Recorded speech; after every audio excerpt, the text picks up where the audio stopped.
welcome to Cooking with Frankie Meatball. Today, I have a special guest who's going to make a Hanukkah holiday challah for you on Cooking with Frankie Meatball. Hey guys, Yo Phelps here. Season 20 of Worst Cooks. It's Louisa Sharamatian here, aka the Armenian Princess from Worst Cooks in America. Hey, I'm Kevin. And I'm Johnny E. from Philly Rock Radio. And you're about to get cooking with Frankie Meatball. The ultimate meatball. I'm here with my good friend Michael. Michael, thank you for coming on Cooking with Frankie Meatball. Let me tell you, this guy is the real deal.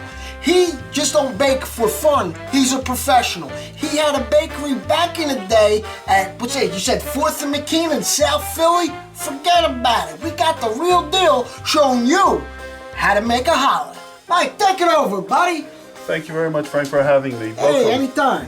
So today we're going to do a challah, a traditional one, a 6 braid. We'll show you a 4 braid. Going to be making it for Hanukkah, but it's also used every week in the Jewish tradition on Friday nights for Shabbat. So let's get started. We have all-purpose flour we're using, and we did 8 cups eggs, and we're going to crack them separately in a bowl. Frank, you can do that. Thank you. Do some olive oil. And there's different oils you could use. Preference, it really is not going to make a difference to the recipe. And we're going to do a half a cup of oil. Now, does that make it part Italian? For you, we'll make it Italian. Just like the Lacus. We're going to have a half a cup of sugar. You can take some yeast, some sugar, some water. Let it sit for 10 minutes until it foams up. We're going to skip that process and we're going to put it right into the flour, the yeast. It just saves me some time, can save you some time, and the end results are still going to be the same. So 1.5 tablespoons of yeast to 8 cups of flour. Correct. Then 1 3/4 cups of lukewarm water. Put that into the mixing bowl. Now, how much water was that again? Was that a cup and 3/4? That was 1 3/4 cups of warm water. Throw in all the flour. With the yeast. Now, if you don't have a mixer, you can mix it in a bowl, correct? You can mix it in a bowl, take a wooden spoon. Because I'm Italian, you gotta bring up the wooden spoon? That wooden spoon scares me, you know? Put the sugar in. We're going to need a tablespoon of salt. I keep the sugar and salt separate, so I put it on the opposite side of my sugar. You don't want to neutralize the yeast. Okay. Salt will neutralize. We'll kill yeast if it's put right on top of it. Okay. So I keep it separate. Half a cup of oil we're going to put in there now. We are going to be using 4 of the 5 eggs. But the last egg is going to be for the egg wash for the top of the challah. My father was a professional bread baker because we had the family bakery back in the 80s, and he had passed away. So at my kids, my daughter and my son's bar and bat mitzvah, in honor of my father, I made a 57-pound challah that was 8 feet long. Got the oohs and ahs at the affair that I wanted in memory of my father. This recipe, it's an approximation of the flour and the water. You always have to make some adjustments because during the time of year, flour could be moist, could be dry, so you may or may not need to add a little bit more liquid. So I'm just going to add a little bit more water as needed so we can start pulling together. The dough came together, and now we're still going to work the dough. You're just working it in so you can activate the gluten in the flour until it becomes smooth. While the dough was in the dough mixer, it was a little dry and we had to keep adding some water. So like he said, you start off with a cup and 3/4, and then you just feel it out. Like I say, you cook with your heart, you know? You see something not right, you know, add a little more water. Add a little more water. You know what dough's supposed to look like? We made pizza plenty of times, right? So this is just going to be a little thicker dough, that's all. I'm going to put it in one of your bowls. You can actually do it in this. Spray it.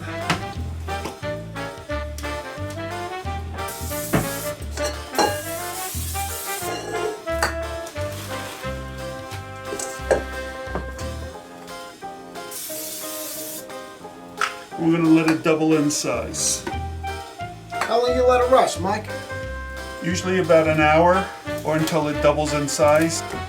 So we'll see you back when that doubles in size like this guy. So we let it proof now for about an hour, and we're going to show you that it pretty much doubled in size. I figure it's easier to weigh out the pieces individually than to cut a pound, 8 ounces. Eyeballing it.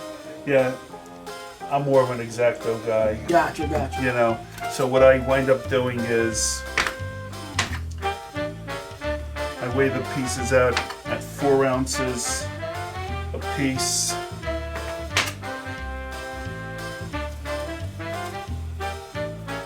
So whatever's left over, you just add it evenly? Yeah, pretty much. So right now I have them at 4 ounce pieces. So what we're going to do, Frank, if you want to help too, just turn them over the pieces. If you're familiar with how to roll a piece of dough, this is the way I do it. You take your hands, you cup them around, you press your palms on the back of them, and then you slowly turn and pretty much make them into balls. You know, other people do it this way. That's what I Put the usually finger underneath. And now what you do is you gotta let this rest, because we just worked the dough again for the proofing. So what we're gonna do is we're gonna put a little bit of spray down on the pan.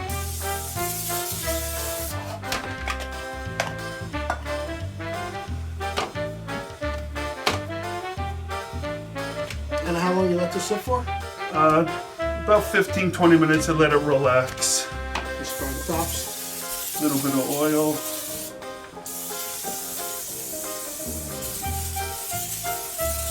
And let them rest again. And then we will make our challahs.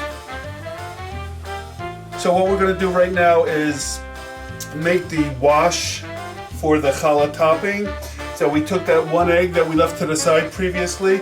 We're going to take a pinch of salt, throw it in there, and then you have to take a little bit of water, about a tablespoon or so, into the egg, because the yolk has a lot of sugar, and what happens is if you rub your challahs with straight eggs, it will darken quickly. So you won't get that shine, it will look like it's burnt, but it's the egg wash that is baking onto the challah. So you cut the eggs with some water and a pinch of salt. Okay, so now we let the balls relax and they grew a little bit more. So what we're going to do now is to form them. So basically, we're going to just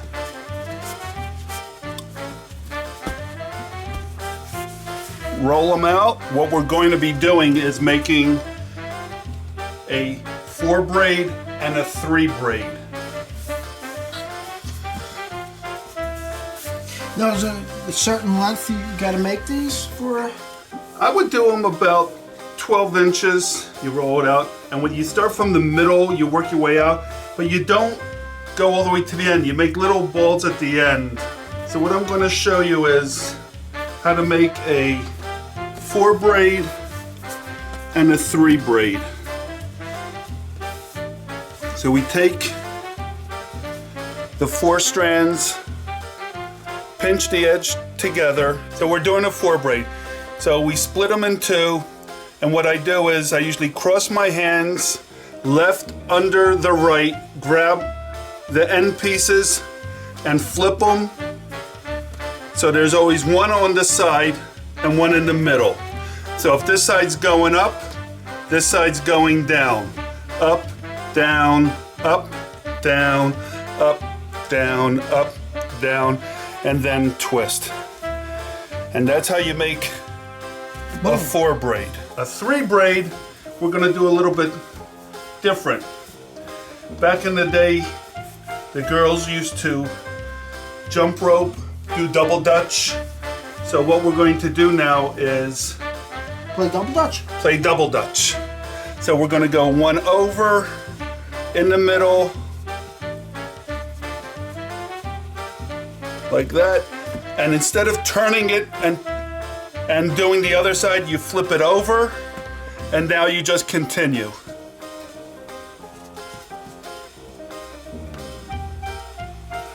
And that's how you make a 3 braid. Well, now what we're going to do is egg wash them on here.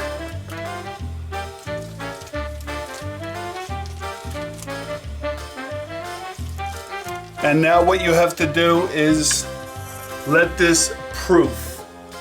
So you have to still wait another 35 to 45 minutes, let it grow, relax the dough, so when it bakes, it expands and it won't rip and tear. Okay, so after you braided your bread, you're letting it now proof for the final time. Once it relaxes and grows double its size, you want to egg wash it one more time before you put it into the oven. After your oven, your end result is going to be this. So this was the 4 braid. You have the 2 braid. What I did with the 3 braid is I actually made it into a Christmas wreath, 1 knot round roll, and this is also just with 2 twists inside it and a figure 8 knot roll. And these were 4-ounce pieces. Everything was weighed 4 ounces each, and this is how you make your challahs for Hanukkah, for Shabbat, and for the holidays. Thanks for coming down and showing us how to make challah not only for Hanukkah, but for Shabbat. Guys, if you like what you saw, hit like and subscribe, and don't forget to turn on that bell notification button so you get notified every Wednesday at 6:30 when I place a new video. Also, check out my guys, PhillyRockRadio.com. They play everything from the forefathers to the band mothers around. Leave a comment. Tell Michael exactly what you think of the holiday. Try this recipe. Try it. Even if it's not Hanukkah, or even if you're not Jewish. Everybody loves bread. You can't have a dinner without some bread and butter. You know what, Mike? I think we should go. Until next time. Forget about it, eh? It's a Frankie Meatball production.